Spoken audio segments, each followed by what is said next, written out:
नमस्कार, सर्वांचं स्वागत आहे पालिका प्रशासनमध्ये। आपल्याला सर्वांना माहिती आहे काही तासांपूर्वीच बेलापूर विधानसभेमधून उमेदवारी प्राप्त व्हावी किंवा उमेदवारीसाठी इच्छुक असणारे संदीपजी नाईक जे भारतीय जनता पार्टीचे जिल्हाध्यक्ष होते, त्यांनी राष्ट्रवादी काँग्रेस पार्टी शरदचंद्रजी पवार गटामध्ये अर्थात तुतारी हातात घेतलेली आहे। त्या संदर्भामध्ये आपल्यासोबत बोलण्यासाठी महाराष्ट्र नवनिर्माण सेनेचे शहराध्यक्ष आणि नवी मुंबई क्षेत्रातील बेलापूर विधानसभेतील उमेदवार महाराष्ट्र नवनिर्माण सेनेचे गजानन काळेजी आहेत। गजानन काळे, एकंदरीत जो काही पक्षप्रवेश झालेला आहे संदीपजी नाईक यांचा, आणि आपल्याला माहिती आहे की संदीपजी नाईक यांचे वडील हे भारतीय जनता पार्टीतून नवी मुंबईतीलच ऐरोली विधानसभेतूनच आमदारकी लढवत आहेत। त्यांचं पहिल्या यादीमध्ये नाव डिक्लेअर झालं आहे। असं असताना सुद्धा संदीप नाईक यांनी जे काही तुतारी हाती घेतली आहे महाविकास आघाडीमधली एका घटक पक्षाची, त्या संदर्भात एकंदरीत त्यांच्या प्रवेशावर तुमचं काय मत आहे? ते एक शाळेत आपल्याला धडा होता, त्याचे चार ओळी अशा होत्या, त्याचं मी थोडं विडंबन केलंय की बाबा कमळ बघ आणि बेटा तुतारी फूक। एक सुसंस्कृत सुशिक्षित शहर म्हणून या नवी मुंबईची ओळख आहे। आज संधी साधू आणि गलिच्छ राजकारण्यांनी या नवी मुंबईचं राजकारण नासवलंय। महाराष्ट्रात जे काही होत होतं ते होत होतं, त्याचे पडसाद नवी मुंबईत कधीही उमटलेले दिसलेले नाहीत। पण गेल्या काही वर्षात आणि आत्ता तर नुसतं आमदारकी मला मिळावी आणि मी आमदार व्हावं या स्पर्धेपायी, ह्या ईर्षेपायी डेस्परेटली नैराश्य येऊन लोकांच्या माकड उड्या चालू आहेत ह्या माकडांच्या। तोच प्रकार आपण बघतो की 1.5-2 वर्षापूर्वी ज्या संदीप नाईकांना भारतीय जनता पक्षाने जिल्हाध्यक्ष पद दिलं, त्यावेळी त्यांच्यावर अन्याय झालेला नाही, त्यावेळी नवी मुंबईवर अन्याय झाला नाही, त्यावेळी नवी मुंबईकरांवर अन्याय झाला नाही। आता मात्र त्यांना तिकीट मिळत नाही, आता त्यांना आमदारकी मिळत नाही, सत्तापद मिळत नाही, तर नवी मुंबईकरांवर अन्याय झाला। आमच्यासाठी ही चांगली गोष्ट आहे की लोकांना यांचे खरे चेहरे कळलेत या निमित्ताने। म्हणजे अगोदर असलेल्या स्थानिक आमदारांनी 10 वर्ष काही दिवे लावले नाहीत। बरं, संदीप नाईक स्वतः ऐरोली विधानसभेत 10 वर्ष आमदार होते, त्यांनी 10 वर्षात तिथे माती केलेली आहे त्या विधानसभेची।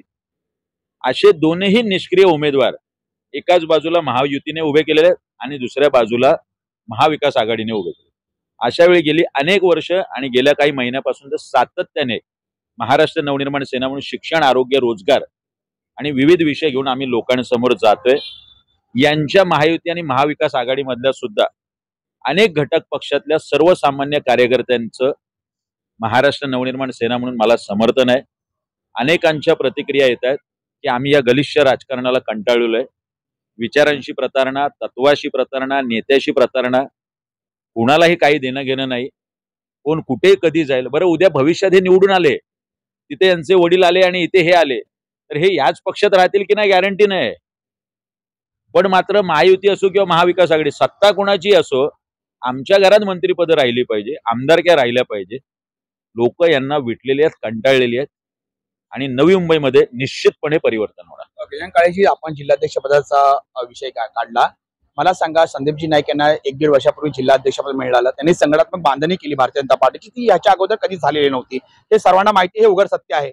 म्हणजे त्यांनी काम केलं भाजपासाठी, भाजप संघटनासाठी। याच्यानंतर त्यांनी ज्या उद्देशाने काम केलं होतं, आमदारकीचं तिकीट त्यांना उमेदवारी इथून भेटेल, जर ती प्राप्त झाली नाही तर तो एक प्रकारचा अन्याय नाही का? कारण की याच जागी जर गजानन काळे असले असते आणि गजानन काळेंच्या बाबतीत असं घडलं असतं तर गजानन काळेंनी काय केलं असतं? अहो, तुम्ही सगळ्यात पहिल्यांदा राजकारणात आमदारकी, खासदारकी, नगरसेवक पदासाठी येत नाही। तुम्हाला एक सामाजिक काम करण्याचा प्लॅटफॉर्म म्हणजे राजकारण आहे। 80% समाजकारण आणि 20% राजकारण, हे वंदनीय बाळासाहेबांनी आणि वंदनीय बाळासाहेबांच्या नंतर राजसाहेबांनी आम्हाला शिकवलेलं आहे। संदीप नाईकांनी जे जुने जाणते होते इथले, त्या सगळ्यांना भारतीय जनता पक्षाच्या कमिटीतून बाद केलं।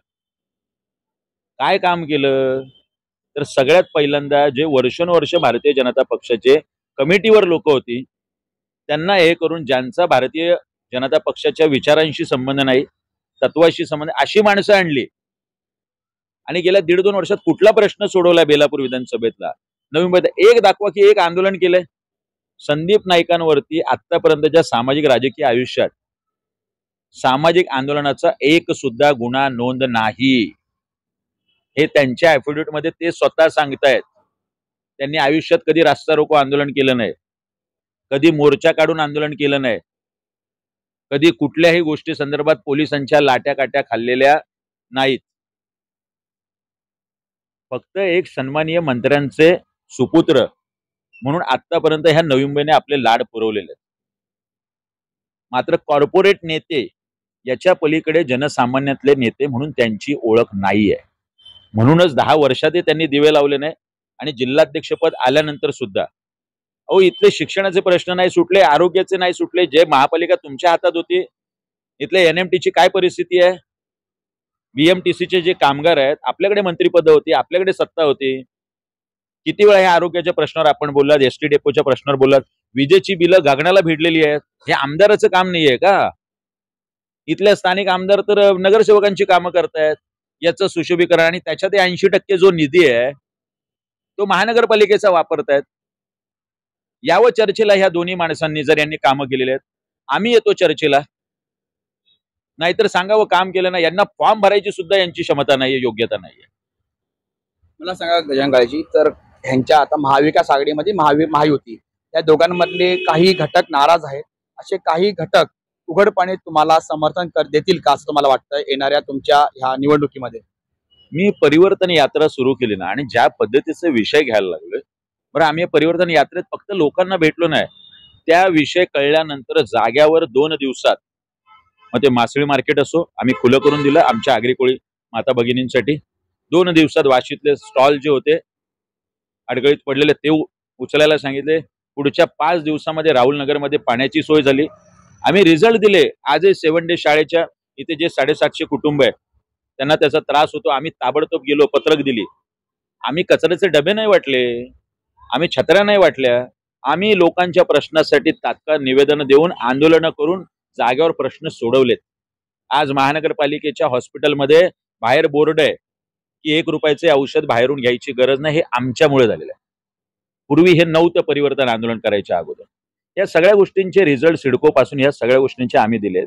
त्याच्यामुळे इथल्या सगळ्या पक्षातला जो सर्वसामान्य कार्यकर्ता आहे, जो यांचा बेनिफिशरी नाहीये, ज्याला यांच्यामुळे कंत्राट मिळालेली नाहीयेत, जो सर्वसामान्य करताय, जो विचार म्हणून त्या पक्षात आहे, जो तत्व म्हणून त्या पक्षात आहे, जो हिंदुत्व म्हणून या पक्षात आहे, जो मराठी म्हणून या पक्षात आहे, आणि ज्याला वाटतंय की गजानन काळे शिक्षण, आरोग्य, रोजगार या मूलभूत गरजांवरती अत्यंत महत्वाचं काम करतोय, तो सर्वसामान्य सर्व पक्षातला कार्यकर्ता आज महाराष्ट्र नवनिर्माण सेना आणि माझ्या भावनांशी आज जोडला गेलेला आहे. आणि त्याचं निश्चित परिवर्तन तुम्ही मतांमध्ये बघा. सर, तुम्ही हिंदुत्वाचा विषय घेतला.